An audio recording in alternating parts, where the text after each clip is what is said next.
Bueno, ¿cómo vamos a manejar este día la temática? Nosotros vamos a darle continuidad a todas las charlas y al final vamos a hacer una pequeña mesa de trabajo acá con los expositores, acompañados de nuestra moderación.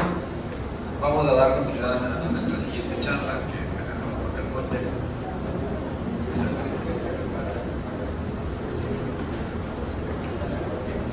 En esta ocasión nos acompaña el doctor David Esteban Pastor. El doctor es médico por la Universidad Central del Ecuador, especialista en ginecología y obstetricia por la Universidad Católica, magíster en gerencia del servicio de salud, diplomado en colposcopía y patología del tracto genital inferior. Además, es profesor en la Escuela de Ecografía, Ecoimagen y fellow del Colegio Americano de Ginecología y Obstetricia. Doctor David, le damos la más cordial bienvenida. El auditorio es suyo. Muchas gracias, Santi. Buenos días con todo. Para mí es un honor estar aquí en este gran programa de Iron Legends y sobre todo dirigirme a una audiencia tan distinguida y a la cual respeto mucho como todos ustedes. Bueno, los organizadores me han dicho que las actividades de hoy tarde y de mañana dependen mucho de nuestra participación de hoy. Así que les voy a presentar un caso clínico, sí, como muchos que acuden a nuestra práctica diaria. Y se trata acerca de una paciente de 31 años de edad. Refiere que desde hace más o menos 5 meses presenta sangrados abundantes con coágulos. En un prestador de salud le han realizado una biometría que reporta una hemoglobina de 13, un hematocrito aproximadamente de 39, con tipos de coagulación normales, y una ecografía transvaginal que reporta un mioma FIGO 2-4 de 50 milímetros, y le habían programado una cirugía. La dinámica de hoy consiste en ver sus criterios. ¿Qué le recomendarían a usted? Para esta dinámica empezamos con una persona, pueden hacer preguntas acerca del caso y también pueden dar un comentario de cómo la manejarían ustedes. ¿Alguien se anima a empezar tal vez? ¿O voluntarios a dedo? Doctor Fabri quiere comenzar, creo. Bueno, él no les puso, ¿no? Okay. La idea es una pregunta, un comentario, y pueden pasar el micrófono a quien ustedes deseen. David, yo te agradezco, pero yo creo que hay que dar oportunidad al auditorio porque yo he sido parte. Está bien, sí, por eso sería muy bien. Sería mejor que. Yo creo que la Pauli yo estoy viendo desde aquí, quiere opinar. Eso. Voluntariamente. Legalmente.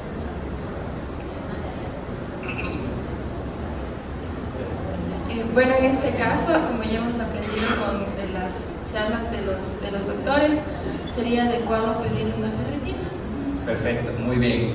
Primera cosa, clarísima, hemos tenido 4 brillantes exposiciones, todos tenemos ya claro la idea de la importancia que tiene la ferritina. Es muy buen aporte, gracias, Pauli. ¿A quién pasas el micrófono? La doctora Moni, muy bien. Hay que tomar en cuenta, creería yo, que en la anamnesis deberíamos preguntar si realmente son sangrados abundantes. La ferritina está perfecta, pero yo diría tiene una hemoglobina de 13. Si la ferritina está con valores mayor a 30, pues veamos si es que realmente es un sangrado uterino abundante. Entonces, hagamos la anamnesis de eso. También hay un cuestionario de Samantha que nos ayuda muchísimo. Cuando le preguntamos si tiene sangrados mayor a 7 días, primero de duración mayor a 7 días, si los 3 primeros días de sangrado son abundantes, si cuando ella menstrua tiene sangrados, deja de hacer actividades, se mancha o tiene que utilizar como tampón y toallas higiénicas para no mancharse. Entonces, con un cuestionario mayor a 3, estamos ya con un diagnóstico de sangrado uterino abundante. Yo creería que empezamos por ahí. Perfecto, muchas gracias, doctora Moni. Pues sí, respondiendo un poquito, voy a ser de paciente también. Y lo que nos menciona es que utiliza más o menos unas 5 toallas grandes que son totalmente empapadas. En ocasiones ha tenido que salir de su trabajo por mancharse, incluso ha tenido que cambiarse de prendas de vestir por los sangrados que ha tenido. Cólicos fuertes que a veces también impiden sus prácticas diarias. Muy buenos días. Bueno, también con lo que nosotros estamos ahí observando, un mioma de FIGO 2-4 de 5 centímetros aproximadamente, con un sangrado menstrual abundante, con coágulos que refiere la paciente, yo también sospecharía mucho de a ver si ese valor de hemoglobina y hematócrito realmente es correcto. El laboratorio también tenemos que darnos cuenta, y realmente yo le mandaría a repetir en un laboratorio confiable con la ferritina. Muy bien, bueno, estas cosas pasan, ¿no? Evidentemente repetimos una hemoglobina, solo estoy tratando de darle continuidad al caso, repetimos una hemoglobina y pues nos da de 12.9 el hematocrito que corresponda. Me quedé con la ferritina, tenemos una ferritina de 15, ¿ok? Entonces podrían ser valores confirmados. ¿Alguna otra participación? ¿Algo más que se les ocurra pedir, aconsejar? A ver, entonces ya con ese diagnóstico de que tenemos la ferritina baja y la paciente está sangrando con coágulos, entonces ya le preguntamos los síntomas y seguramente tiene cansancio, malestar, falta de sueño. Pasamos hierro, faringiecto.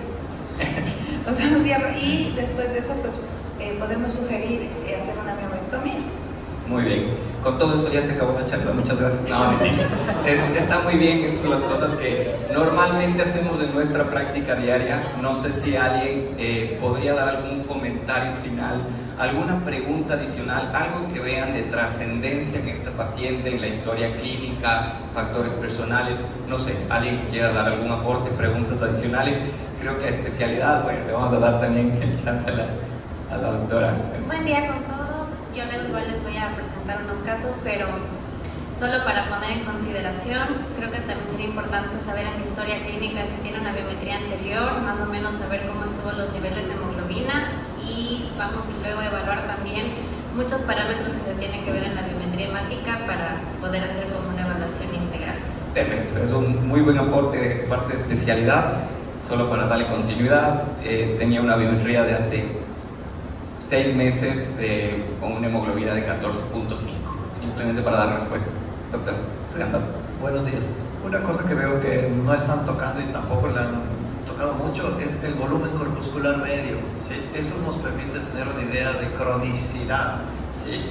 Que creo que sería significativo, como dijo la doctora, porque puede ser que la señora tenga un mioma, ¿sí? Y si tiene una anemia o una deficiencia de hierro por otra causa, siempre, ok, lo más claro, lo más probable, siempre suele ser la realidad del diagnóstico, pero a veces el cuerpo puede engañar y puede ser otra la patología. Entonces no confiarnos en que todo mioma sangra, porque no todo sangra, ¿sí? Por ser un FIGO 2, ok, tiene su probabilidad, ¿sí? Pero no demos por sentado que todos los pacientes van a ser así. Siempre pensar un poquito más allá y van a llegar a veces a diagnósticos medios interesantes. Perfecto. Bueno, en honor al tiempo, creo que hasta ahí voy a cerrar la parte del caso. Les agradezco todos los aportes y los comentarios. Y básicamente eso es lo que nosotros hacemos en nuestra práctica diaria, ¿sí? Nos ponemos a pensar acerca de los resultados de exámenes, ver cuál sería el mejor procedimiento quirúrgico, la cobertura quirúrgica de esta paciente, y así es como pensamos en nuestra práctica diaria. Pero vamos a ver un poquito más allá, solo a las personas que le interesan. Esta persona es una paciente de 31 años con una obesidad mórbida, es fumadora, ¿sí? Y no hace ningún tipo de ejercicio, solo como para añadir esto a la historia clínica. Entonces, el día de hoy yo les voy a hablar algo de un tema muy importante a nivel internacional. Actualmente se está manejando bastantes en los centros de referencia y los centros más grandes de los países más importantes y los hospitales más importantes, que es la prehabilitación quirúrgica, ¿ok? Y así como esta paciente de 31 años, pacientes de 50, de 60, de 70 que van a ser sometidos a alguna cirugía mayor, requieren para esta cirugía un desgaste, o necesitan o pasan por un desgaste energético bastante importante. Y aquí yo veo bastante personas que hacen ejercicio, y no me van a dejar mentir, muchos de ellos hacen maratones enteras. Y como todos los deportistas, cuando se están preparando para una carrera, saben que necesitan estar en su mejor condición física. Porque si no están en la mejor condición física, puede ser que o no lleguen a la meta, o lleguen demasiado desgastados, o no se recuperen después de esta maratón. Lo mismo ocurre en las cirugías. Cuando nosotros vamos a programar una cirugía, tenemos que pensar el desgaste energético que va a pasar esa paciente en un evento quirúrgico. Y necesitamos también pensar, más que también obviamente los exámenes y todo, saber cómo le podemos ayudar a esta paciente.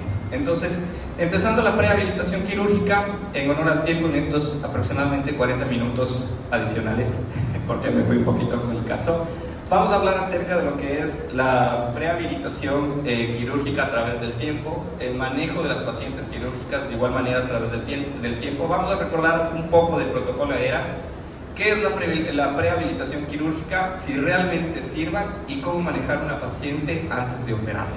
¿Okay?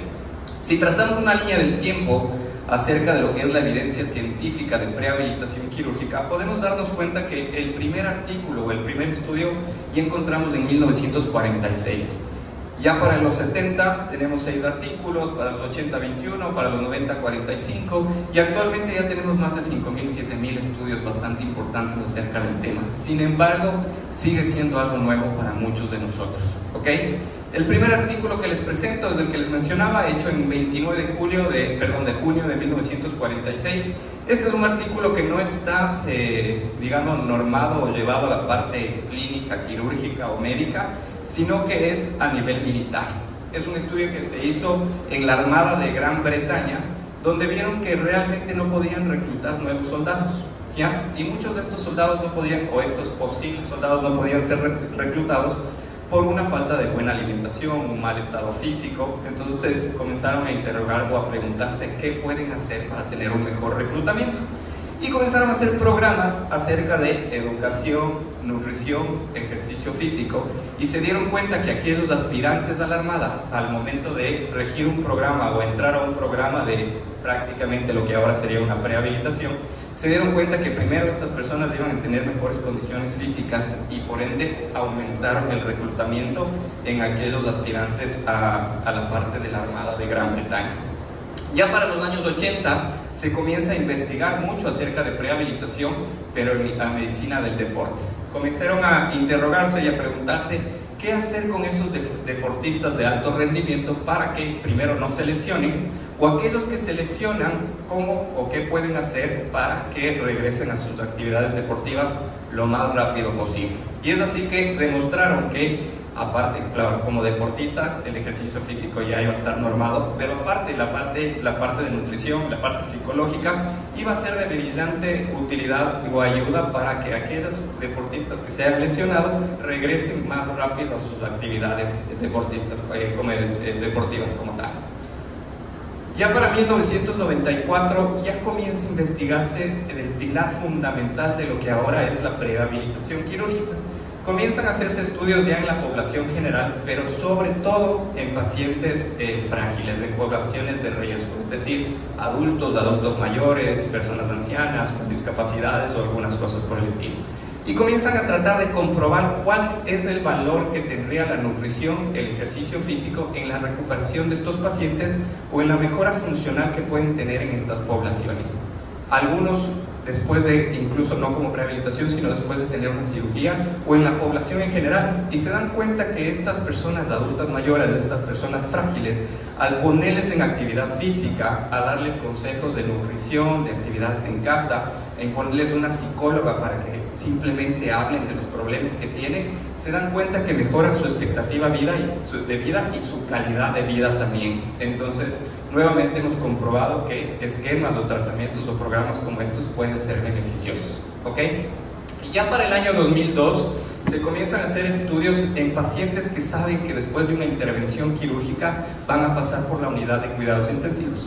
Y lo que arroja este estudio es que básicamente se teoriza la posibilidad que efectivamente conseguir una ganancia profuncional ayuda a mejorar la recuperación, la estancia hospitalaria, la estancia en cuidados intensivos y por ende comienza a disminuir costos, porque si una persona está menos días en cuidados intensivos, no solo es que va a mejorar la calidad de vida posterior y la recuperación de esta paciente, sino que ustedes saben qué costo tiene un día la unidad de cuidados intensivos, y bajando días, pues por supuesto vamos a bajar costos. Entonces no solo es mejora para la paciente, sino mejoras para las instituciones también. Entonces, Básicamente pasamos de una atención clásica, todos podemos recordar las indicaciones, hace muchos años se decían los ayunos prolongados, ¿verdad? La colocación de sondas nasogástricas, el mantener sondas vesicales por bastante tiempo, los antibióticos y los analgésicos intravenosos también 24, 48 horas, y comenzamos a cuestionarnos si la práctica clásica es realmente la correcta, ¿sí? Y nos damos cuenta que no, que estudios comparativos nos dicen que podrían haber otras herramientas para que tengamos un mejor pronóstico y una mejor recuperación con estas pacientes. Y comenzamos a hablar de protocolo AERAS.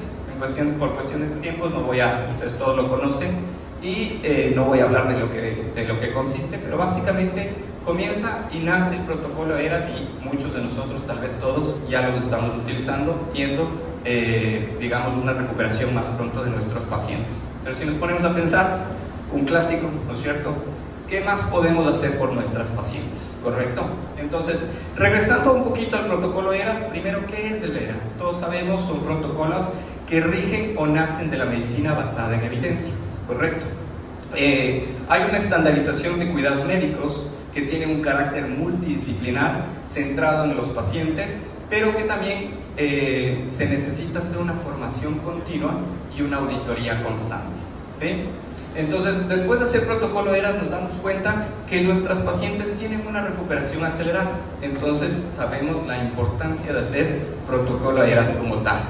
¿Cuáles son los objetivos de este? Pues minimizar las respuestas al estrés quirúrgico, reducir la disfunción de los órganos terminales, proporcionar un control óptimo del dolor postoperatorio, acelerar la recuperación, disminuir la duración de estancia hospitalaria y reducir las complicaciones.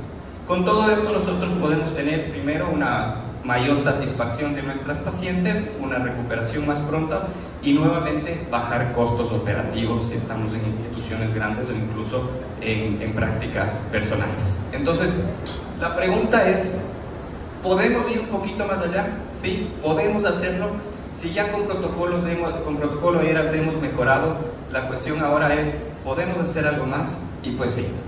Por eso nace la prehabilitación quirúrgica. La prehabilitación quirúrgica consiste en realizar ciertas cosas, ciertos parámetros antes de una intervención quirúrgica para tener una mayor satisfacción y una mejor recuperación de nuestras pacientes. Básicamente, los programas de prehabilitación más recientes abordan lo que es la nutrición, el ejercicio, la reducción del estrés.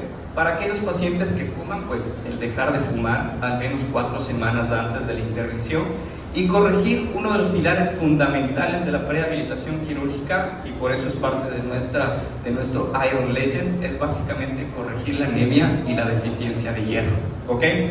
Entonces, ¿qué es lo que dice la evidencia? Si bien es cierto, los protocolos de prehabilitación se han centrado en un solo aspecto, los enfoques multimodales que combinan 2 o más de estos podrían ser que los más óptimos para nuestras pacientes, ¿sí? Entonces, ¿cómo funciona? En el año 2025 tenemos realmente tenemos un artículo muy grande que es una revisión sistémica con un metaanálisis en red que incluyó más o menos 186 ensayos aleatorizados, ¿sí? Y 15.684 pacientes sometidos a diversos tipos de cirugías. ¿Y funciona o no funciona la prehabilitación? Este artículo nos demuestra que, comparando con la atención habitual, las complicaciones postoperatorias se redujeron al simple hecho de hacer ejercicio aislado, al hacer una nutrición aislada o al combinar ejercicio, nutrición y terapias psicológicas. Entonces, esto demuestra que realmente funciona, la prehabilitación funciona. ¿Y por qué es importante? Porque muchas de las veces nos olvidamos o no sabemos sobre esto. La dinámica inicial justo era compartir esas experiencias de cómo nosotros manejamos nuestra práctica diaria. Y si bien es cierto, estamos enfocados al evento quirúrgico, enfocados a la anemia, pero hay muchas cosas más que hacer. Muchas de las veces no se nos viene a la mente si esa persona realmente tiene un buen estado físico, si tiene un sobrepeso, si tiene una obesidad, si es fumadora o no es fumadora. Y el simple hecho, como decía la doctora Moni, hacer una buena anamnesis podría ayudarnos a corregir ciertas cosas que pueden dar beneficios a nuestras pacientes, ¿sí? En el 2022 Se realizaron 55 revisiones sistemáticas de pacientes sometidos a cirugía oncológica y otras cirugías mayores no cardíacas en las que se realizó prehabilitación. Aquí se observó que existe una mejora y una recuperación más pronta. Algunas de estas revisiones sistemáticas informaron que diversos tipos de programas de prehabilitación mejoraron la incidencia de complicaciones postoperatorias y también la duración del estancia hospitalaria. Entonces, si la evidencia nos está demostrando que vamos a tener pacientes más satisfechas de nuestro trabajo, con una mejor recuperación, ¿por qué no hacerlo? ¿Sí? Tenemos también otra revisión. Esta es una revisión estatal del 2019. Se hicieron un análisis de 523 reclamaciones de Medicare en Michigan para varios tipos de cirugía mayor. Y nos menciona que la participación en un programa de prehabilitación multimodal que incluía protocolos de caminata en hogar, educación sobre nutrición, abandono de tabaquismo y preparación psicológica acortó la mediana de la estancia hospitalaria y bajó costos. Muchas de las veces a mí cuando hemos conversado del tema me han dicho, pero bueno, eso para una institución pública puede ser manejada porque ahí tienen la parte de nutrición, ahí tienen la parte de terapia física, ¿verdad? Tienen las partes del médico internista, el neumólogo, que pueden manejar el contexto. Pero esta revisión nos hace pensar que simplemente con consejos claros, incluso de realizar una vida un poco más saludable de estas pacientes que tienen mayor riesgo, esas personas frágiles, solo mandarles a caminar un poco más en casa, que hagan un poco de mejoren su nutrición o incluso vayan a un psicólogo, podría mejorar la recuperación postquirúrgica e incluso disminuir los días de estancia. Hay estudios también en nuestra especialidad, se está trabajando mucho en ginecología y obstetricia, hay estudios incluso de cáncer de mama, uno de ellos es el famoso Diana Trail, que consiste también en hacer un poco de lo que es prehabilitación quirúrgica con nutrición, con ejercicio físico, con terapia psicológica. Y lo que trato de demostrar es que hay una mejor recuperación postoperatoria en aquellas pacientes que se realizó quimioterapia neoadyuvancia y posterior cirugía, ayudó a la calidad de vida, al estado físico, nutricional y psicológico. Lamentablemente es un estudio que dentro de sus conclusiones menciona que se requiere más evidencia y que hay que hacer más estudios al respecto para tener una evidencia sólida como tal. Entonces, hace un par de años, un poco más, tuve la oportunidad de estar en uno de los centros más importantes de prehabilitación quirúrgico. Este está dado en el Clínic de Barcelona y puedo ser, digamos, partícipe y fe creyente que lo que se está haciendo funciona, ¿sí? Ha sido una batalla para ellos muy grande. El Clínic de Barcelona al principio no les dio nada de un aporte económico, decían que el programa iba a generar mucho costo y que no podían realmente solventar esos gastos. Entonces eso inicialmente al Clínic de Barcelona y al programa de prehabilitación quirúrgico le hizo que sea un poco más cuesta arriba, pero no se quedaron con los brazos cruzados y consiguieron una donación de Rafa Nadal, ¿sí? Había sido uno de los pacientes de uno de ellos. Una llamada directa, Rafa Nadal le había pedido el aporte y Nadal hizo una donación importante. Hicieron un gimnasio con máquinas, pero de lujo en la parte del gimnasio de allá, ni siquiera de lujo, un gimnasio, digamos, para personas frágiles, para personas en general. Pusieron su departamento de la parte neumológica, rehabilitación, se unió el departamento de psicología y todo eso, y lograron armar el área de prehabilitación quirúrgica del Clínic de Barcelona. Y desde el Clínic de Barcelona se ha hecho muchísimos estudios al respecto. Ustedes pueden buscar mucha información y realmente todos los artículos y todos los estudios que están haciendo no dejan de demostrar que esto es muy importante para sus pacientes. Actualmente este departamento está totalmente financiado por el mismo hospital, porque los resultados que han dado no solo han sido mejorías para esos pacientes, sino para el hospital han bajado muchísimo los costos de hospital. Entonces ahora tienen realmente un apoyo bastante grande como hospital a la final, ¿sí? Cambiando un poquito y continuando con otro ítem de la prehabilitación quirúrgica, quiero darles un gráfico de una campaña igual de España, que es dejar de fumar. Entonces, ¿qué pasa después del último tabaco? Después del último tabaco tenemos que 20 minutos después la presión arterial y el ritmo cardíaco comienza a normalizarse. Tan solo 8 horas después los niveles de nicotina, de monóxido de carbono en la sangre reducen a la mitad y el oxígeno se aproxima al normal. 24 horas después disminuye el riesgo de infarto de miocardio, ¿sí? Y los pulmones comienzan a remover moco, ¿no? 48 horas después se recupera la capacidad de oler, de saborear, la nicotina desaparece del organismo. 3 días después aumenta la capacidad pulmonar, reduciéndose la tos y aumentando la sensación de bienestar. 15 días después mejora la forma generalizada de la circulación sanguínea, la dependencia física a la nicotina comienza a desaparecer. 1 a 2 meses después del último tabaco, la presión arterial recupera sus valores normales, mejora el flujo de la sangre a las manos y los pies, ¿sí? Si bien es cierto, muchas pacientes requieren una intervención quirúrgica de urgencia, pero un gran porcentaje no. Y el mensaje aquí es, si no es una cirugía de emergencia, podemos programarla de aquí en 1 mes, en 2 meses y someterla a esa intervención quirúrgica cuando realmente tenga una capacidad funcional mejor. Solo mejorando la capacidad funcional basal antes de entrar al evento quirúrgico, estas pacientes van a tener una mejoría, ¿sí? Y 3 a 6 meses después del último tabaco comienza a aumentar la capacidad de resistencia a las infecciones. Y sobre todo, algo muy importante, se consolida la conducta no fumadora en la vida cotidiana. Entonces, el mensaje aquí es, ¿qué estamos haciendo por nuestras pacientes? Nuestra paciente es alguien que tiene que venir a nuestra consulta, ver qué cirugía necesita y programarla y operarla. O realmente nuestra paciente es aquella persona que tiene necesidades, que tiene familias, que tienen hijos, que tienen padres a quien cuidar, o un sinnúmero de casos diarios. ¿Podemos hacer algo más por nuestras pacientes más que operarlas? Y la respuesta es sí, podemos hacer mucho más que solo llevarlas a quirófano. Si nosotros nos tomaríamos un poco de tiempo en preguntarles sus hábitos alimenticios, en preguntarles su vida diaria, su ejercicio físico, cómo está en la parte psicológica, nos podríamos dar cuenta cuántos problemas más tiene esa paciente aparte del mioma que nos presentaba. Y muchas de las veces existe un problema más fuerte que por el que llegó, ¿sí?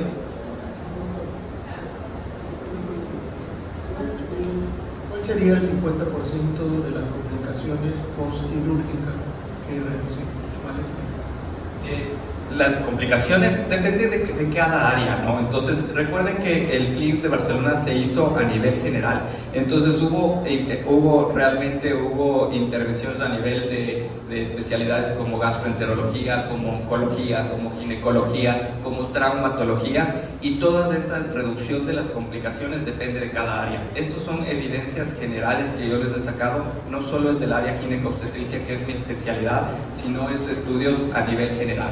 En estos están hablando de traumatología, de, como les había dicho, de un sinnúmero de cosas, incluso problemas gastrointestinales y de diferentes índoles. Entonces, esa reducción de los porcentajes de complicaciones depende de cada especialidad.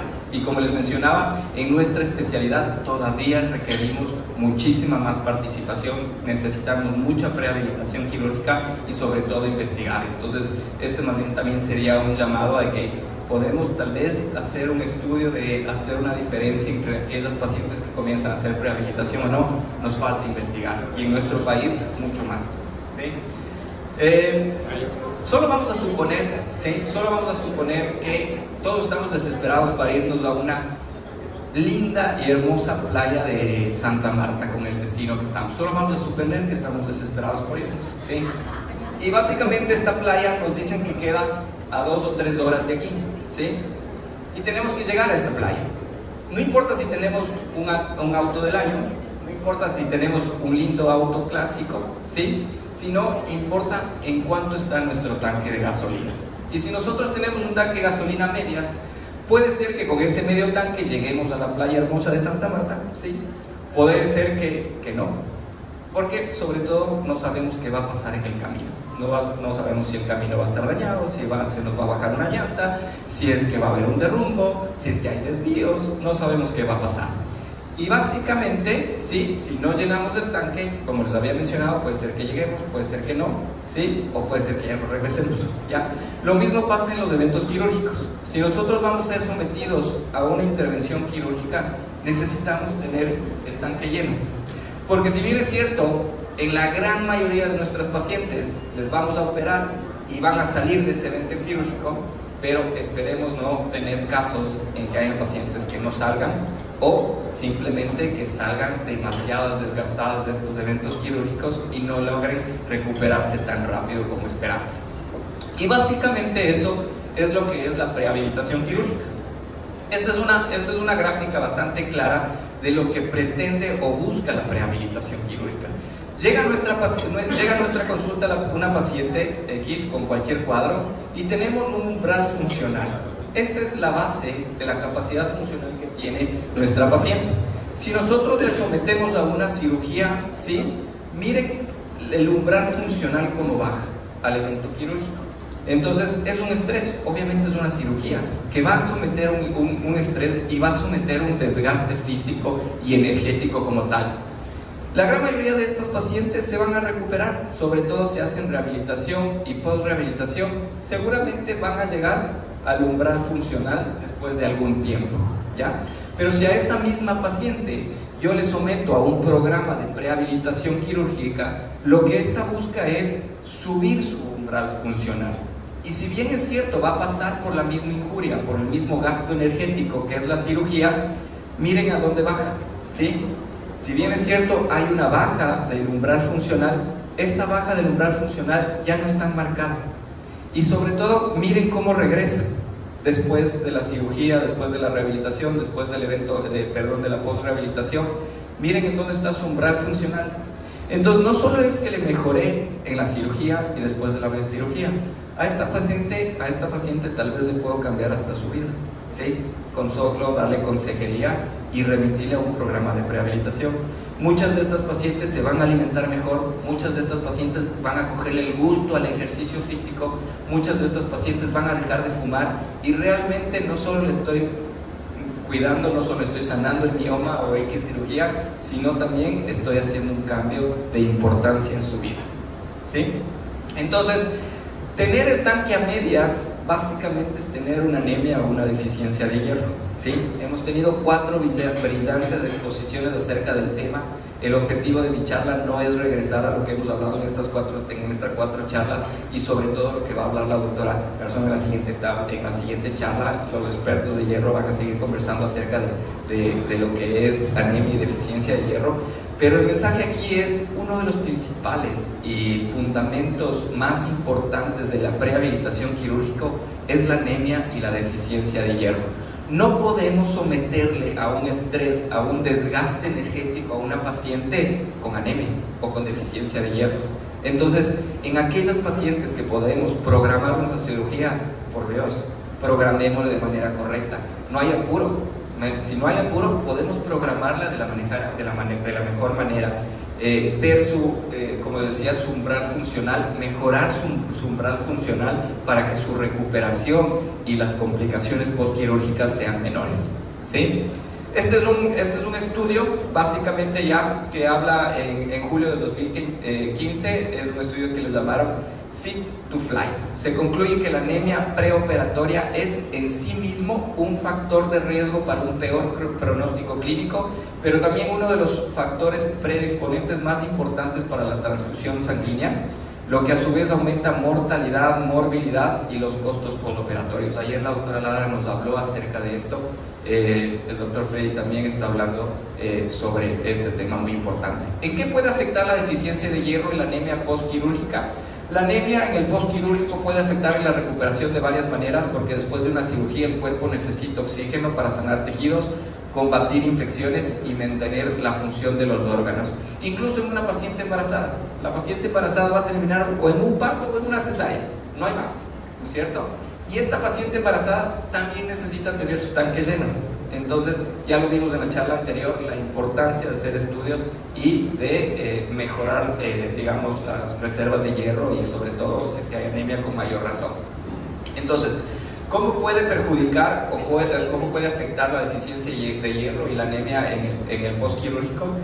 Disminuye el oxígeno en los tejidos, esto hace que a su vez retarda la cicatrización, hay debilidad y fatiga. Afecta el sistema inmune, si el sistema inmune está afectado, pues hay mayor riesgo de infecciones, más riesgo de complicaciones postquirúrgicas. Aumenta los problemas cardíacos, el corazón debe trabajar más para compensar la baja de oxígeno, pues si no tengo muchos glóbulos rojos no va a tener mucho oxígeno que transportar, o muchos carritos para transportar este oxígeno. Por ende vamos a tener una paciente con taquicardia, con angina, con hipotensión, con mareos, ¿correcto? Hay una recuperación más lenta, mayor tiempo para levantarse, para caminar, para cumplir con la rehabilitación. Cuando yo era residente, casi digo resistente también, ¿sí? Lo cambié la palabra por el doctor Fabi, está presente, pero cuando yo era residente, pues comparamos y decíamos, ¿por qué a este doctor en la recuperación las pacientes no se quejan? Se levantan pero al instante, caminan súper bien, se van y se bañan. ¿Y por qué a este otro doctor las pacientes se levantan y se desmayan? Nos llaman cada 5 minutos al cuarto a decir que le duele todo, que está agitada, que no puede respirar. Tal vez aquí está la respuesta. ¿Cuántos de estos tratantes, y ahora siendo todos nosotros, cuántos de nosotros nos preocupamos de cómo está su umbral funcional? Y depende de su umbral funcional la recuperación que van a tener estas pacientes, ¿sí? ¿Cómo detectar la anemia y la deficiencia de hierro? Lo hemos visto ya en las anteriores charlas. Hay que hacer exámenes.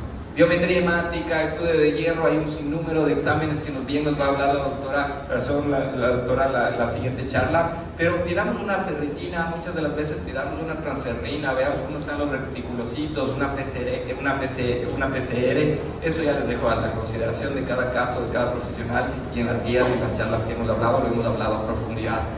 ¿Cómo diagnosticar la anemia? Tampoco no me voy a meter, ya lo hemos visto, ¿sí? Cómo hacer en base a estos exámenes una diferencia entre anemia ferropénica, anemia por enfermedad crónica, o incluso pueden haber anemias mixtas, ¿ok?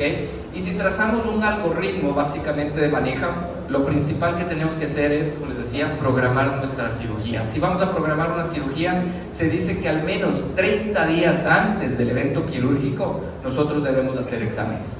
Y la primera pregunta que debemos comenzar es, ¿esta paciente tiene anemia? ¿Sí? ¿Tiene un valor de hemoglobina adecuado? Pues si la respuesta es no, hacemos ferritina. Si está menos de 60, tiene un riesgo alto de sangrado, una pérdida anticipada de hemoglobina de más allá de 3, debemos considerar tratamiento con hierro oral o intravenoso. Si la respuesta es sí, no nos debemos quedar ahí, debemos hacer una ferritina. Si la ferritina está a menos de 30, pues tenemos posiblemente una anemia ferropénica, ¿sí? Evaluar posibles causas y considerar un manejo multidisciplinario, apoyarnos con gastroenterología, por ejemplo, y empezar un tratamiento con hierro oral o intravenoso. Si tenemos una ferritina entre 30 y 100, pues hay que ver si tiene clínicas o parámetros bioquímicos de inflamación. Si la respuesta es sí, tiene un proceso o una anemia secundaria, un proceso crónico, debemos considerar básicamente tratamientos con eritropoyetina, con o sin hierro. Eso ya le voy a dejar al especialista, no me voy a meter en esto. Si es que tenemos ferritina más de 100, ¿sí? Y no tenemos parámetros inflamatorios, pues tenemos que pensar en otro tipo de anemia, ¿sí? Y básicamente el algoritmo nos lleva a la misma conclusión, ¿ok? No quiero meterme en las cualidades que tiene cada hierro. Hemos hablado y vamos a seguir hablando acerca del hierro bioral versus la carboximaltosa, pero sí quisiera dar un resumen bastante rápido. Entre hierro bioral y carboximaltosa, primero la velocidad de acción en el bioral es muy lenta, por eso necesitamos, como hablaban en las charlas previas del día de ayer, necesitamos, el doctor Yuri decía, 200 días para tratar una anemia, ¿sí? Versus una velocidad de acción muy rápida. La absorción va a ser variable, depende de muchas características, incluso gastrointestinales y todo, versus una absorción directa. Las dosis deben ser en el bioral dosis diarias prolongadas por bastante tiempo. Si necesitamos hacer una cirugía, yo les había mencionado, programémosle, pero tampoco es que le van a decir te voy a operar en 6 meses porque 4 meses te voy a dar hierro bioral y de ahí en 6 meses te opero. No, se nos va a ir donde otro colega seguramente está paciente, pero tenemos la opción de dar básicamente una dosis o 2 dosis de carboximaltosa férrica también. La tolerancia en la vía oral, hay muchas molestias gastrointestinales muchas veces y a veces no toleran. En cambio, la tolerancia por intravenosa con carboximaltosa férrica es muy buena. Y las situaciones ideales, pues si tenemos una paciente con deficiencia leve, que tenemos que programar una cirugía que no sea urgente y tal vez tenemos que operar en 6 meses, que son pocos casos, pues ahí tal vez podríamos considerar. Pero si tenemos una paciente con una anemia severa, con una deficiencia de hierro marcada, que adicional tiene una intolerancia al hierro vía oral o debemos programar una cirugía, consideremos hacer un tratamiento con carboximaltosa férrica, que va a ser mucho más rápido para esta programación quirúrgica. Este cuadrito ya lo hemos puesto, ya lo han puesto los expositores previos creo que en casi todas las charlas. Lo único que yo hice es ponerle un color más agradable y más familiar por nosotros, ¿sí? Así que espero que les haya gustado y sea de aporte a su práctica.